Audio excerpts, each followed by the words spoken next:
Hello and welcome to the Commonwealth Mountain and Ultra Distance Championships, a three-day festival of running that's brought competitors from all over the world right here to Wales to take part in events that really go beyond the marathon.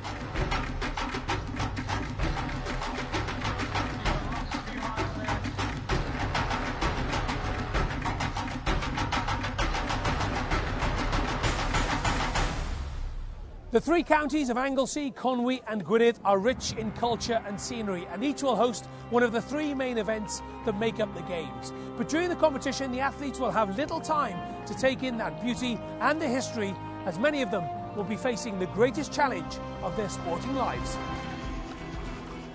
Beginning on the streets of Llandudno with an unimaginable test of human endurance to a battle of speed and bravery over the rugged mountains of Llanberis. And finally to Anglesey's Newborough Forest and Sands for a test of ultra running. We are in for some epic competition with some of the world's finest athletes. So let's join our race commentator Patrick Winterton for a look at what's coming up. There can be no finer place for an event of this nature. Three huge races in 3 days. Newborough Forest, Llanberis, Llandudno hosting the events, and the athletes are going to be blown away by the scenery in this part of the world. Provided the weather stays clear, those who have to climb the mountains will get fantastic views of the coastline, and those who race down by the coast will get lungfuls of sea air.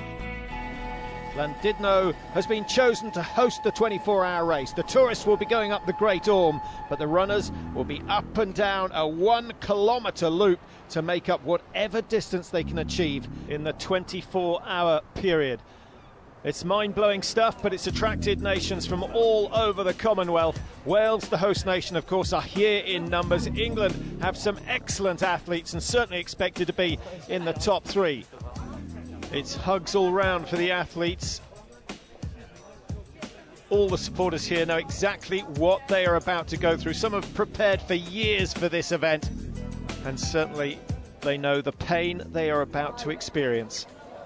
It's as much mental as it is physical. So away they go. The clock has started and it will not stop for a full day. Now the pace will never be quick. You wouldn't expect that. The key is to keep the same pace right the way throughout.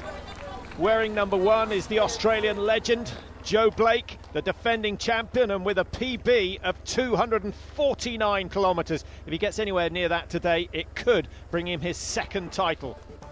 The word race is, of course, not completely accurate in the case of a 24-hour event. It's not about how fast you go, but how far you go. The competitors have exactly 1 day to complete as many circuits of this 1 kilometre loop here in Llandudno as they can. The athlete who wins it may cover around 250 kilometres. That's about 150 miles. So this is all about patience, pacing and endurance. Those are three qualities that the top women have in abundance, and the best of them all is Lizzie Hawker, 35-year-old, racing for England and just back from the Alps where she won the Mont Blanc mountain marathon. It's very different because it's a 170-kilometre race and over 9,500 metres of ascent and descent, and you're making one loop around Mont Blanc, so from Chamonix through Italy, Switzerland and back to Chamonix again. So it's really a mountain journey. A 1 kilometre loop for 24 hours is something completely different.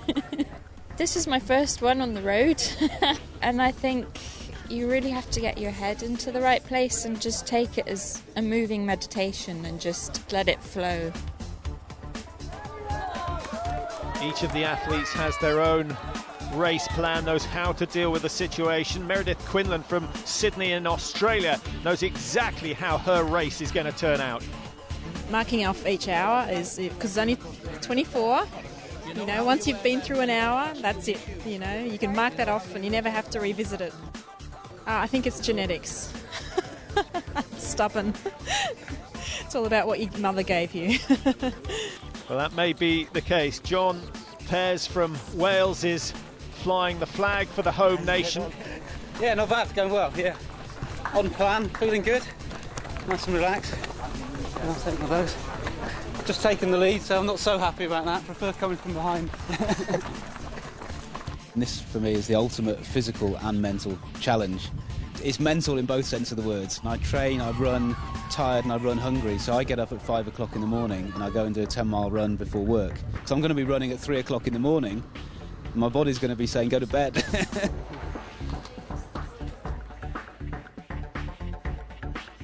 Every half an hour I will eat something during that race.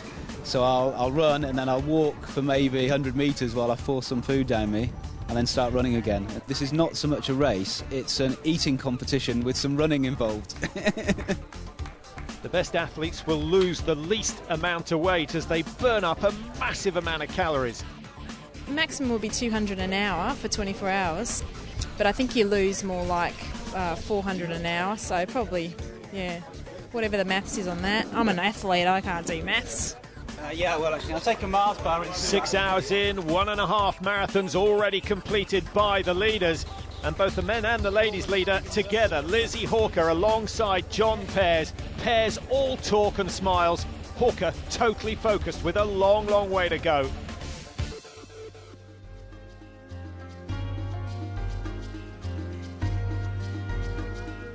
As night falls, so does some of the athletes' spirits. Lizzie Hawker of England still going very well on her first ever 24-hour race. Chris Carver is struggling, and he's now dropping off the pace set by John Pears.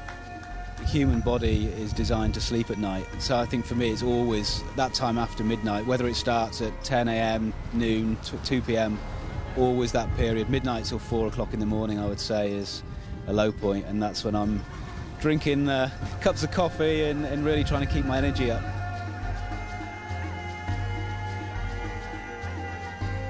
Pears going past Joe Blake, that will give him a boost. Joe Blake, the pre-race favourite. And it looks as though John Pears is coming in for a massage. Must be tightening up in the lower limbs. And with John Pears on the masseur's plinth, Lizzie Hawker has completed more distance than anyone else, so she effectively the race leader, and going past Joe Blake, who is having a torrid time out there.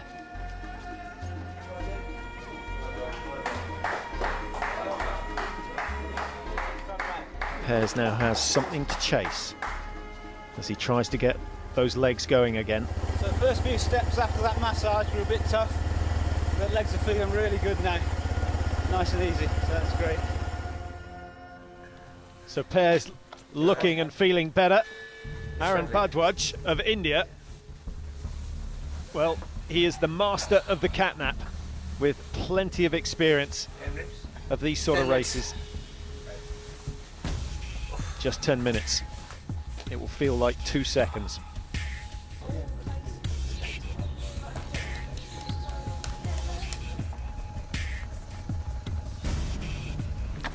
Any movement is better than none. If you can run at even a very, very slow jog, it's faster than walking. I had a massive spew, and I think more came out than I thought was actually in my stomach. Oh, the legs are pretty shot, I'm afraid. A long night, but we're almost into the daylight. I think we're all finding it very hard now. Last 2 hours before dawn. Just been getting weaker and weaker. Just keep going, plodding on, plodding on. Number 48 is Emily Gelder, the winner of the home country's 100-kilometre this year in just over 8 hours. Also won the Spartathon event in 2010. You're going to dream of going round and round. And currently lying in second place, but no chance of catching Lizzie Hawker, who's flying, but has just been overtaken again by John Pears. Now, officially, they're not racing each other, but it's a fascinating psychological battle between the two. But you have to remember, they're racing for individual golds here in Llandudno. Looking forward to the sun coming up. Shouldn't be too long now. It's the home straight, really. Well, he still looks very cheerful, but Lizzie Hawker, who really hasn't changed that expression on her face since the first mile, does not want to confer. Straight through. The motion and the speed identical to the first 3 hours. Just 6 hours to go.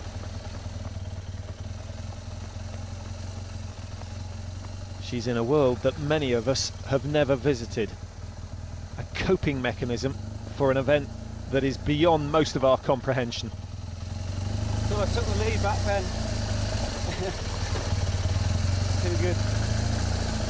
She's too good, says John Pears. She certainly is.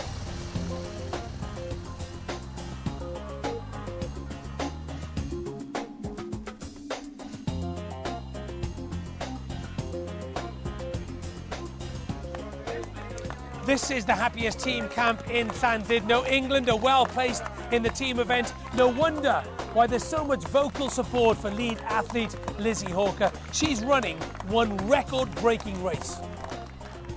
And she still looks remarkably good considering what she's done. The record she's already beaten is the British women's 100-mile record. The record she wants is the world 24-hour record. And she needs to get a distance in excess of 244 kilometres.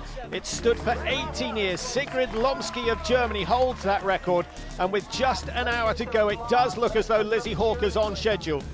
The rest of the field, all nationalities, have been blown away by Hawker's unbelievable performance here. I'm in a world of pain. Oh dear, not pretty. No, my feet never are pretty during these races. The men and women just now focused on finishing.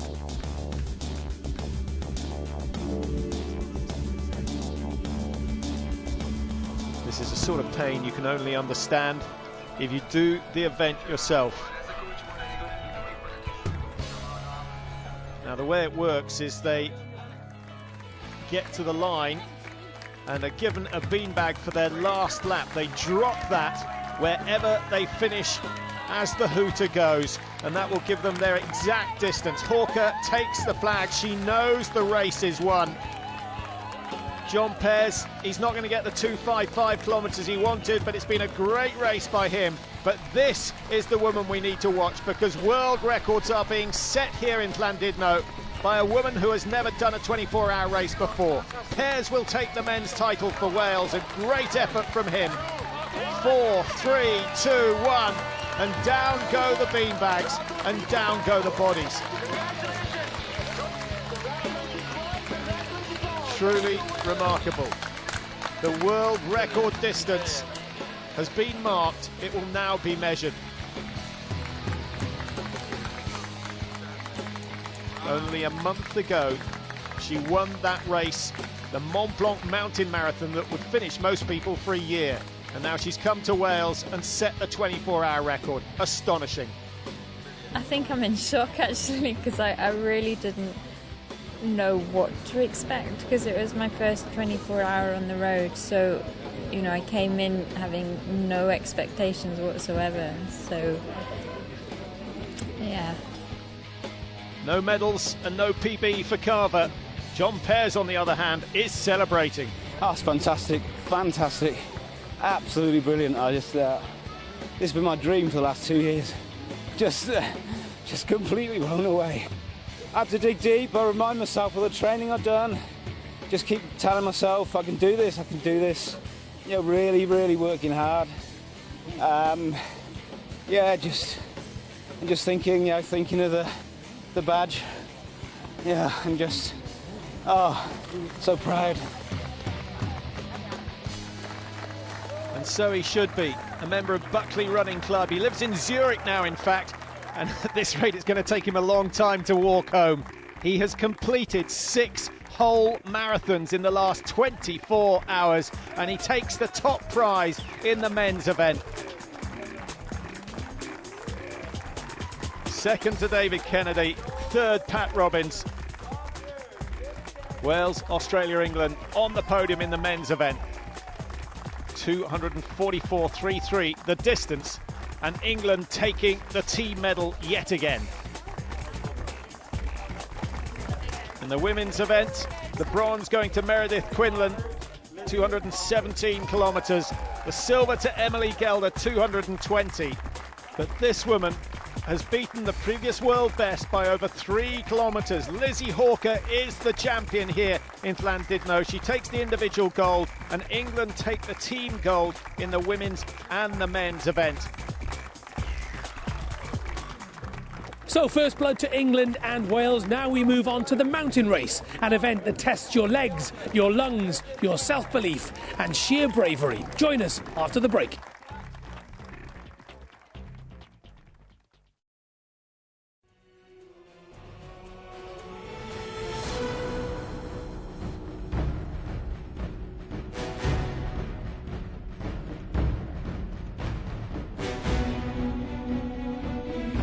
Welcome back to Wales and the Commonwealth Mountain and Ultra Distance Championships. Next up, it's the mountain race, which takes place in an area steeped in the traditions of fell running. Let's join Patrick Winterton for a look at what's coming up and going down.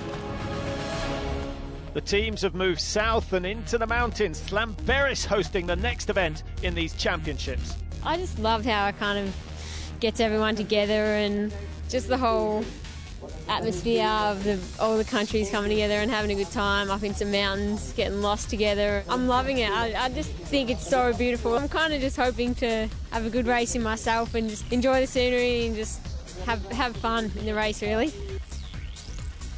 The Australians may be here to enjoy themselves. The English looking a whole lot more serious. They are here to win.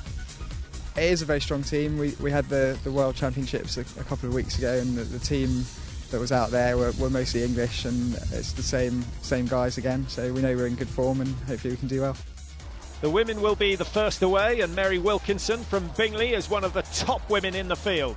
It looks tough. Apparently it's quite wet and a bit boggy underfoot, so I'm looking forward to it though, and I think if we can win the team competition I'll be satisfied with that.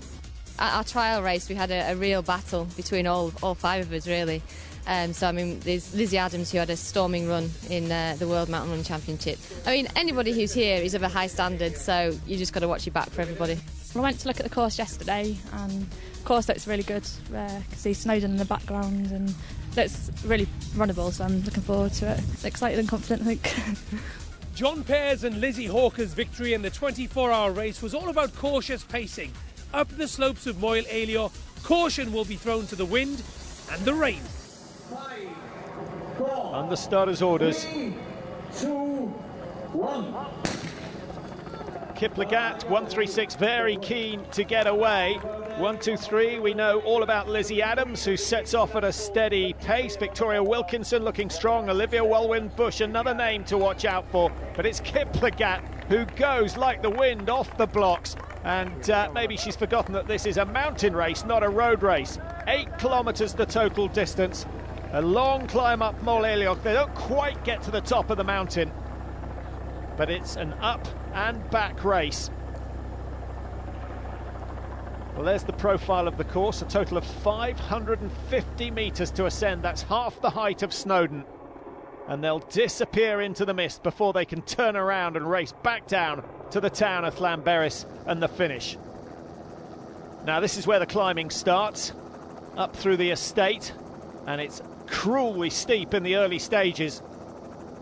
The English team wearing the white vests and red shorts, the Welsh in red shirts, black shorts.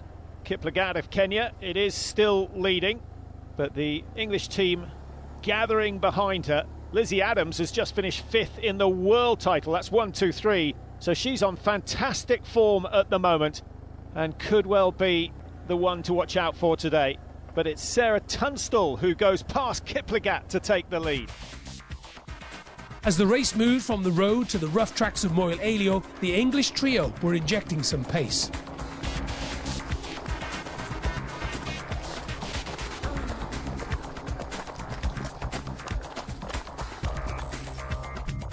It was a speed few could live with, though Scotland's Tracy Brindley was still in touch as the tracks got thinner and they hit the steep 2-kilometre climb to the top of the course, with Olivia Walwyn-Bush leading the English charge. Time to rejoin race commentary with Patrick.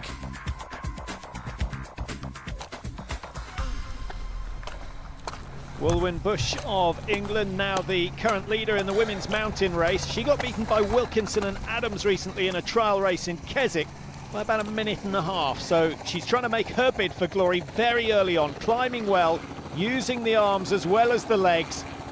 Always a difficult decision. Do you jog slowly or do you walk with slightly longer paces? For Lizzie Adams, it's a bit of both. Placing of the foot, vitally important. But also resting the arms on the knees helps pump the legs, also opens up the lungs. Fantastic effort from the English team at the moment. Will Bush out front. We've got Adams and Wilkinson 2 and 3, and Sarah Tunstall in 4th at the moment. And the best of the rest is Tracy Brindley, who's racing for Scotland, runs for the Oakle Hill Runners just outside Stirling. There she is, number 166, a Scottish international since 1996 and taking on a strong English team today.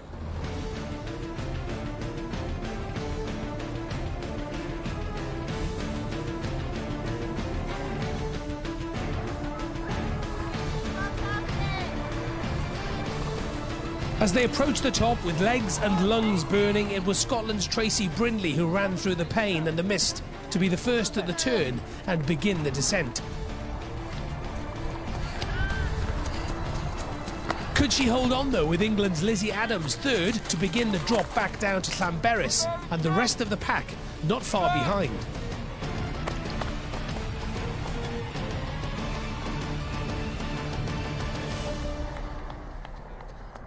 What a fantastic effort from Tracy Brindley to reach the top of the hill first, but she's up against a woman who took 3 minutes out of her in a recent World Championship trial event, and she'll know that Lizzie Adams is lightning quick on the way down. It's a deceptive technique from Adams. The upper body is the giveaway that she's so well balanced, very little excess movement and totally under control. Brindley running for her life here. Just looking a little bit heavy on the legs. Here comes Adams, closing certainly over the last 400 metres and just letting it flow nicely. Looking for the grass, some soft impact for the feet and reduce the shock through the legs. Now, what's the margin? You can see it for yourself, some 60 metres at the absolute most. And back in third is Mary Wilkinson, but she's flying as well. Can she make it up into the top two?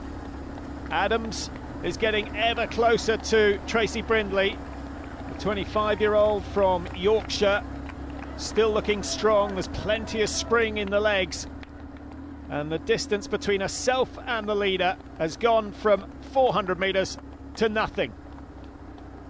Well, Brindley took the lead going up the last bit of the climb, and as they come to the last bit of the descent, Lizzie Adams of England blasting through to take the lead. It was a battle for the scraps for all but one runner now. England's Adams was headed for the win.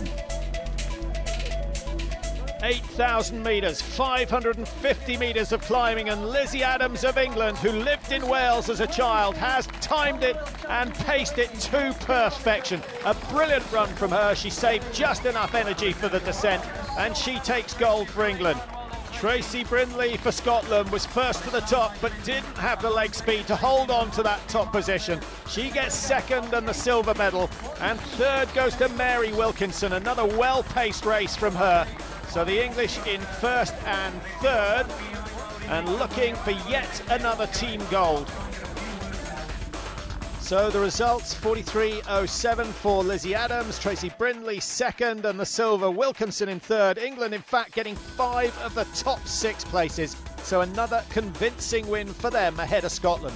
I really enjoyed the course. It was really good to be back racing, and the Kenyan athletes went off really fast to start with, but it was my plan to start off steady because normally I start a bit fast. So, and Olivia and Tracy were flying up the hill, so if you got something left at the end, you can just use the speed at the end.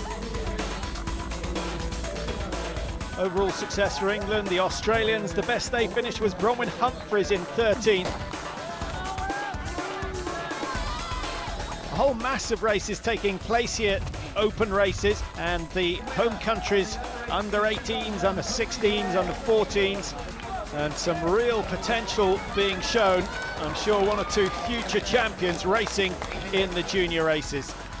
And they'll all enjoy watching the final event here in Llanberis, the men's mountain race. James McMullen of England, very much the favourite, having shown very good form recently. It's a very important race. It's the last one of the season. It's something that we aim for over the summer. Been looking forward to it and want to finish on a high. Well, he won the World Championship trials in August. He won the Broughton Heights race, the inter-county event. And McMullen certainly would consider nothing less than victory here. And expect to see him, maybe not in the front, but certainly up the front early on. As the sun comes out, the Australians start to show their faces. Reitman and Nispel in that leading group. As we have a look at the course profile, 12 kilometres the distance, 744 metres of climbing, including Moel Eilio, and a cruel little climb in the closing stages that could be decisive. Leaving Llanberis, it's Francis Kanji of Malawi that leads the field. As they swapped tarmac for track, it was Canada's James Gosselin taking control. Him and Kanji were making sure the pace was high as they battled for the lead.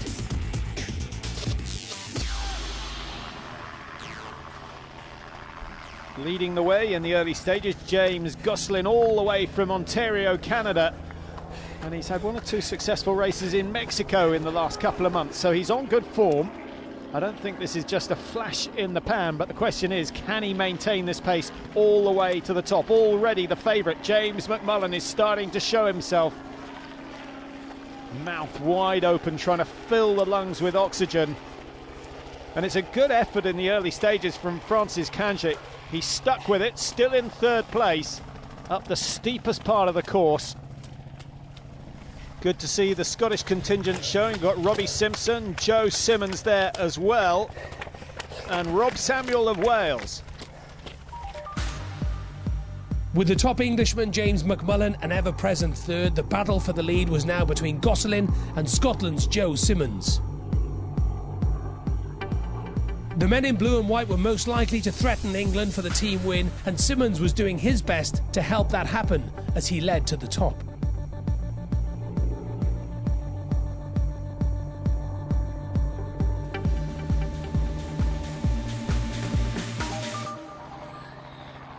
Joseph Simmons, 28, from Scotland, actually in the pub last night, enjoying a pint with the camera crew, looking very good indeed. Got a number of hill records in Scotland, some of which he's taken away from his brother Andrew. And now he just has to focus on the descent. Second place, still the Canadian, James Gosselin.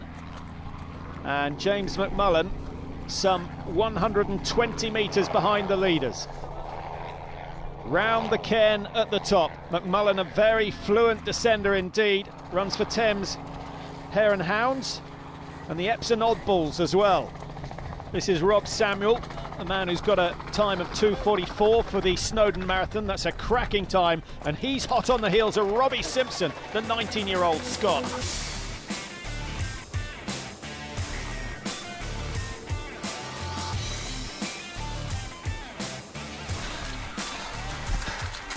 Simmons wasn't quite the lone figure that he appeared to be on this shot.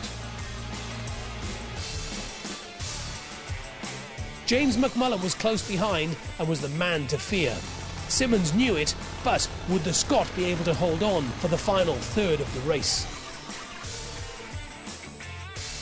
8 kilometres gone, 4 still to go, and they turn to climb again. It's only a vertical climb of 150 metres, but at this stage of the race, it's all going to come down to what you've got left in the tank. James McMullen slowly but surely closing down on Joe Simmons of Scotland. Simmons won the Dollar Hill race in his time. Third place, Robbie Simpson from Bankery, not far from Stonehaven, beautiful part of Scotland. And he says he's in love with lactic acid. Well, there may be a fair amount floating through his system at the end of this little climb. Simmons still moving well, but McMullen is moving better and closing the gap. You can see it for yourselves. 10 metres the difference between the two of them now as they approach the top of the final climb. And then it's hell for leather back down to Llanberis. This picture gives you an idea that Simpson is closing in as well. McMullen cannot afford to hang around, and he doesn't. Straight through, and opens up a gap of 3-4 metres immediately.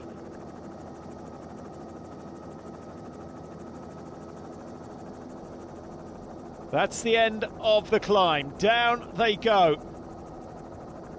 And the top three separated by less than 40 metres.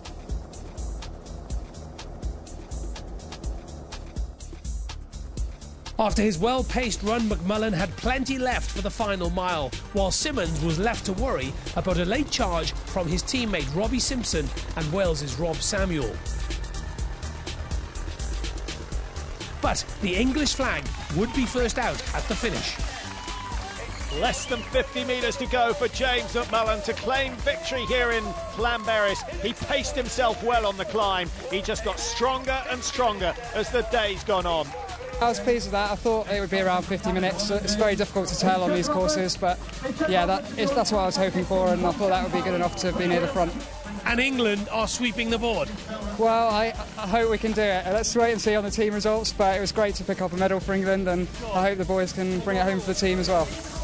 Robbie Simpson, he's always been good on the downhills, and he proved it again today, moving from third up into second place. And Joe Simmons, first the top, but he ends up in third place. The pace was really fast to begin with on the road, so I wasn't going to go at the front. I thought I'd just sitting in a nice place and then make up some positions on the uphill and the downhill, because that's usually what I'm best at. A good result for the Scots. They weren't all in bed early last night. I had a pint with your colleagues actually. I like to do that the night before a race. Just settles you down a bit, means you get a bit of a nicer sleep, and just something I've always done just to ease the nerves. Reri Harrier's Rob Samuel is fighting it out for fourth place, but he's going to be undone by Francis Kanji of Malawi, who's had a very good race indeed. Samuel, the best of the Welsh, in fifth place. Kanji takes fourth, just behind Joe Simmons of Scotland in third. It's England who get the gold again, the 27-year-old from Surrey, McMullen, with the win. And that win crucial because Scotland and England level on points, but England winning the gold in the team on the countback. So the mountain race gold medals go to England's Lizzie Adams and James McMullen. So while they can relax and celebrate, the Commonwealth trail runners are making final preparations to their race. It's to Anglesey next after the break for the final event of the championship. See you in a few minutes.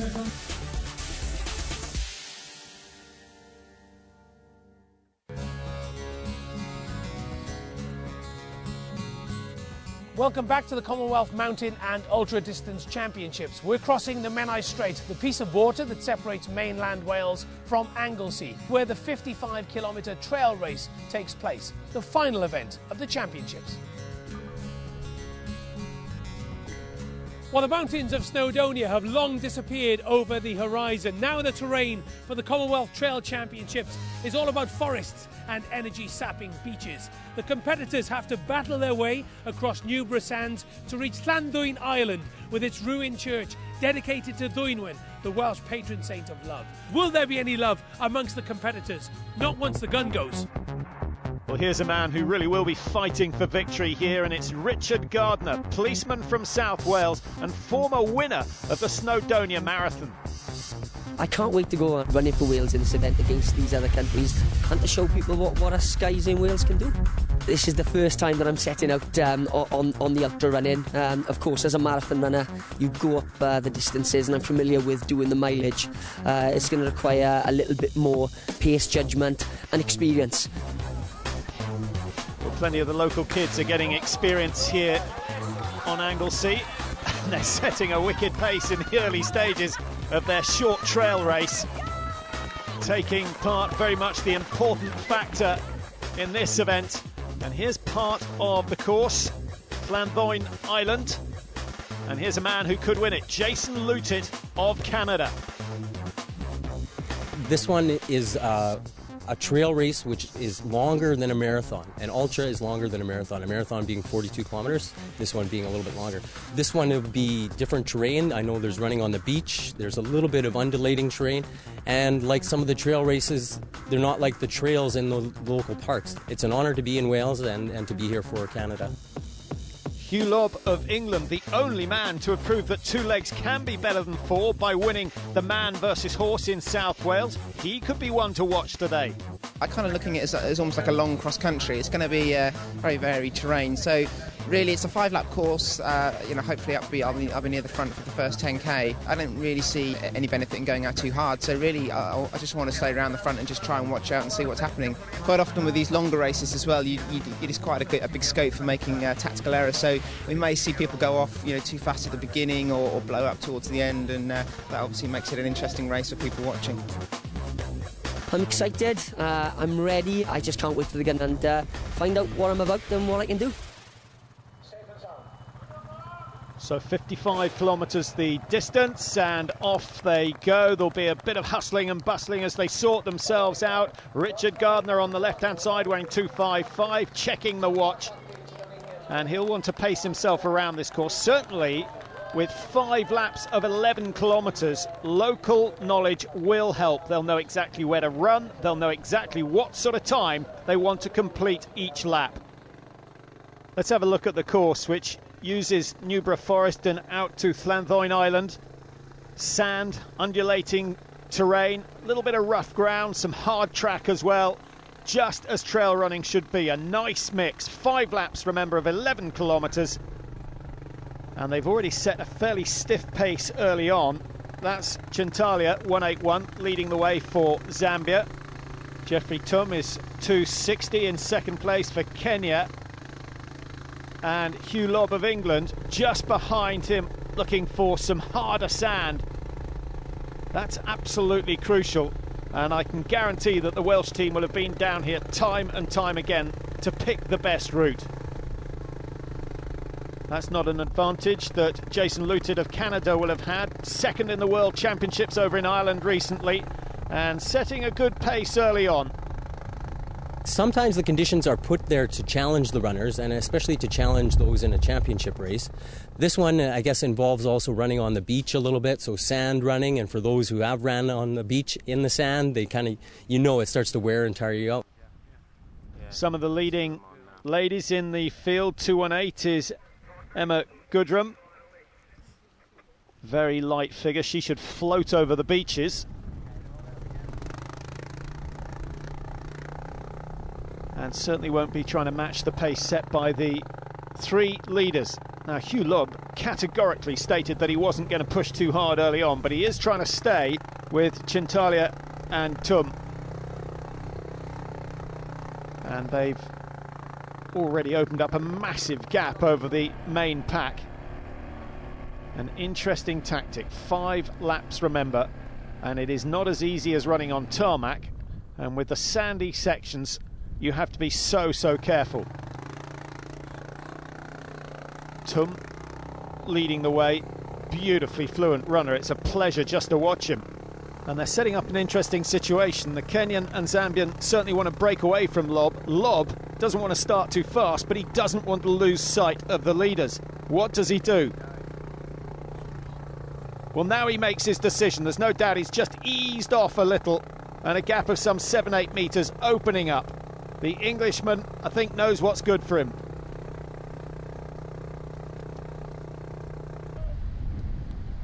The main pack containing some of the best of the Welsh runners, and anyone who's tried running on sand will know just how tough this course is. There are your leading 5 in the early stages, still very early days. Up over the sand dunes. And slightly surprised to see that the African runners are not wearing socks. I'm sure that's what they usually do, but just one grain of sand down the chute can cause all sorts of problems. Richard Gardner down in 7th place on the first lap. He said he was going to start steady, but he's very determined to put in his best performance here. PB for a marathon somewhere around 2:19. He did that in London. That is a very good time. So we know he can go the distance. I think the question is, can the two Africans keep this speed going for the full 55 kilometres? Tum and Chintalia were flying with 35 minutes for the first 11k lap. 39 for the second was still faster than the rest, but Richie Gardner was running a sensible pace and looking strong, 6 minutes down. His teammates were also leaving something in the tank, while Jason Lutit was beginning to suffer from the sand and the fast start. Would the Africans at the front of the race start to do the same? Jeffrey Tum getting 4 minutes slower on each lap. 43.11 his time for the third lap here, now on the fourth lap, and looks to be going even slower, paying the price for that early pace. And Chintalia of Zambia suffering the same sort of fate. Hugh Lobb of England is still there, looks to be travelling well, and in fact is about to move from third back up into second. It looks as though he's paced it much, much better than the Africans, but don't forget he did go with the two Africans for that first 3 kilometres, so certainly the race is not in the bag. But looking at the time, there are about 3 minutes between himself and Richard Gardner, starting his fourth lap now. Good pace being set by Gardner, desperate to medal here today. Out front, Hugh Lobb, after going up into second place, is about to take the lead away from Jeffrey Tum. Across the sand for the penultimate time. Each step sinking just a centimetre and a half, but it just robs the energy out of the legs. Good technique from Hugh Lobb, keeps the feet low. Tries to float across the beach. And Chintalia has had enough. He's paid the price, and a shake of the head says he knows how stupid that was. Richie Gardner, I think I would have saved the energy, but he'll know exactly how the Zambian is feeling, and now he must focus on maintaining the speed that he's held for the last 3 laps. 39 minutes for each lap so far. It was on lap 4 that Jeffrey Tum took his last painful steps in the race, leaving the lead and perhaps the win for Hugh Lobb. The longest race I've done this year was 78k through the mountains, so hopefully I'll be able to run at least the distance I need to finish this race, so I'm relatively confident. Gardner was just 3 minutes behind, with teammates Nathaniel Lane and Andrew Davis in third and fourth. The Welsh were all strong and would take the home win if the Englishman should falter on the final lap. A little telling look over the left shoulder from Hugh Lobb, and you can see for yourself that the pace has dropped away dramatically on this final lap. He still has a significant lead. What is it, 150, maybe even 200 metres over Richard Gardner, but the Welsh policeman is flying now. He senses that victory is possible. He was 3 minutes down going through the start of the final lap, and now he can see Hugh Lobb just metres in front of him. Provided he can stay strong, victory surely is going to be his, because Lobb looks as though he's on his last legs. He'll be glad to get off the beach, but there's still some rough terrain to cover. And not only has he got Richard Gardner to worry about, he's got Andrew Davis, number 253, and Nathaniel Lane, who are fighting it out for third and fourth at the moment. And I'm fairly sure that the Welsh team will have given them all the information they need to know that podium positions are possible. Certainly Andrew Davis looking strong from the Mercia Fell Running Club.